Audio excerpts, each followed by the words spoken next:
નમસ્કાર મિત્રો, આપણે જે પીએસઆઈ નું પેપર હતું એના પેપરના સોલ્યુશનનો આ ચોથો ભાગ છે.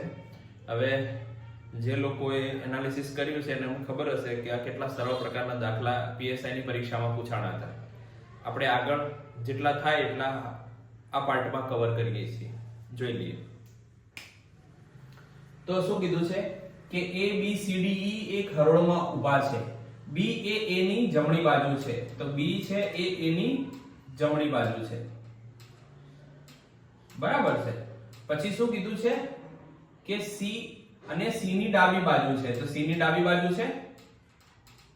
અને D એ C ની જમણી બાજુ છે, તો C એ D ની જમણી બાજુ છે. અને E એ ડાબી બાજુ છે, તો E છે એ ડાબી બાજુ છે. તો મધ્યમાં કોણ ઊભું હશે એ શોધવાનું છે. તો બે આ બાજુ, તો C જવાબ આવે. જો એક બીજો પ્રશ્ન છે એસર્શન નો. કેટલાક વિદ્વાનો લેખક છે, કેટલાક લેખક કવિ છે. એટલે આપણે કેટલાક વિદ્વાનો છે એ શું છે? લેખક છે. તો આના વેન આકૃતિ દ્વારા આવી રીતે દર્શાવી શકાય. આ દાખલા તરીકે વિદ્વાનો છે, આ લેખક છે, અને આ લેખક છે, અને કેટલાક લેખક કવિ છે. તો આને આવી રીતે દર્શાવીએ કે કવિ. બરાબર. હવે આપણે તારણ ઉપર આવીએ. બધા કવિ વિદ્વાનો છે, તો બધા કવિ વિદ્વાનો છે તો ના. બધા વિદ્વાનો કવિ છે, તો બધા વિદ્વાનો કવિ છે તો આ પણ ના. પછી બધા લેખકો કવિ છે, તો બધા લેખકો કવિ છે તો આ પણ ના. એટલે જવાબ શું આવશે? કોઈ પણ નહીં. જો એક પ્રશ્ન છે ગતિનો.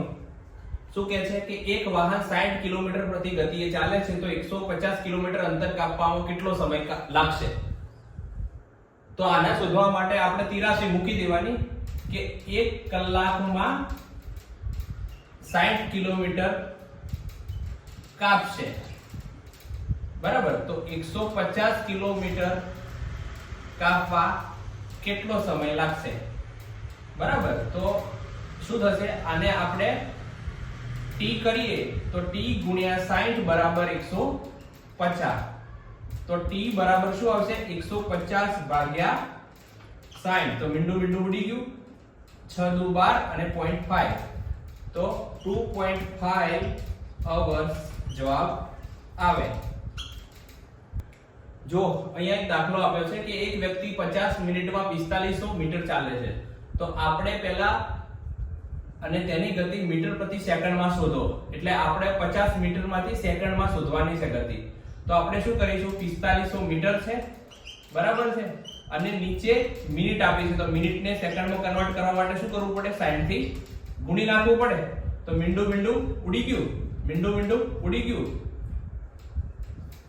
7 9 50 45.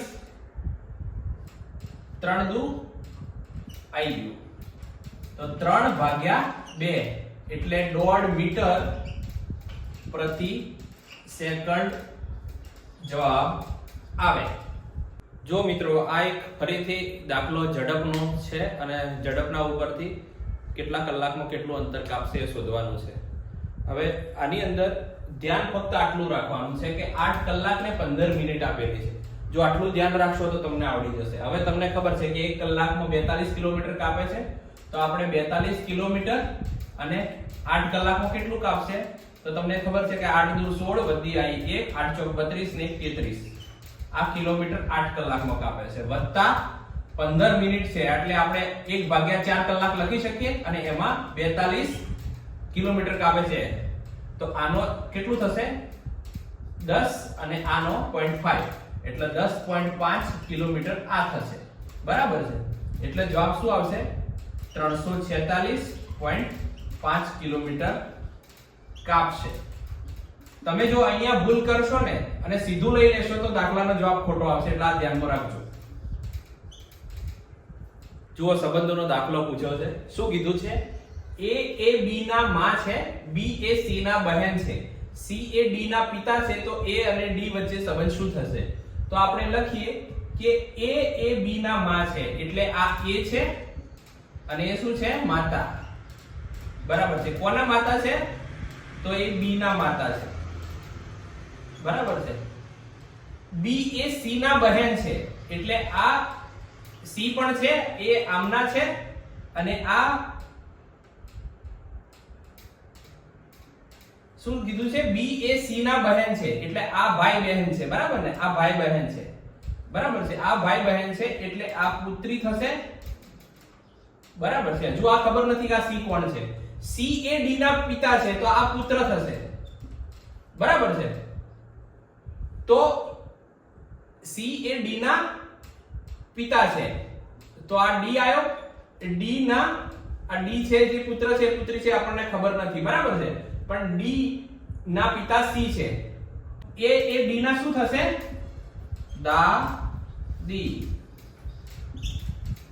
જો કાર્યનો દાખલો આપ્યો છે એમાં શું કીધું છે A એક કામ 20 દિવસમાં પૂરું કરે છે B એ કામ 30 દિવસમાં પૂરું કરે છે તો A અને B સાથે કામ કરે તો કેટલા દિવસમાં પૂરું થાય તો આના માટે સિમ્પલ છે A + B જ્યારે હોય ત્યારે હંમેશા A * B આવે અને ભાગ્યા A + B કરી દેવાનું એનો મતલબ શું 20 * 30 અને ભાગ્યા 20 + 30 તો શું થશે 600 ભાગ્યા 50 તો 0 0 ઉડી જશે અને 12 * 50 60 તો જવાબ શું આવશે 12 દિવસમાં પૂરું થાય જો એક દાખલો આપ્યો છે પઝલ છે 27 54 108 હોય અને બીજા ખાનામાં 33 66 અને ક્વેશ્ચન માર્ક્સ આપ્યો છે તમે અહીંયા જુઓ 27 દુ 54 અને 54 દુ 108 થાય છે બરાબર છે આ પેટર્ન છે 33 દુ 66 તો 66 દુ કેટલો થશે 132 જવાબ આવે અહીંયા જુઓ ક્ષેત્રફળનો દાખલો છે 10 × 10 ઇંચના એક ચોરસમાંથી 1.1 ઇંચના કેટલા ચોરસ બને તો પહેલા જે મોટું બોક્સ છે એક ચોરસ છે એનું ક્ષેત્રફળ શું થશે 10 × 10 બરાબર કેટલું થશે 100 સ્ક્વેર ઇંચ બરાબર ને આવું થશે હવે જે નાનું ચોરસ બનાવવાનું છે નાના ચોરસનું ક્ષેત્રફળ કેટલું થશે નાના ચોરસનું ક્ષેત્રફળ તો કેટલું આપ્યું છે 1 / 1 આપ્યું છે બરાબર ને તો આનું કેટલું થાય 1 સ્ક્વેર ઇંચ બરાબર ને હવે કેટલા ચોરસ બને તો નાના મોટા ભાગ્યા નાનું કરી દેવાનું તો મોટામાં કેટલા છે 100 અને ભાગાકારમાં 1 તો કેટલા બનશે 100 ચોરસ બને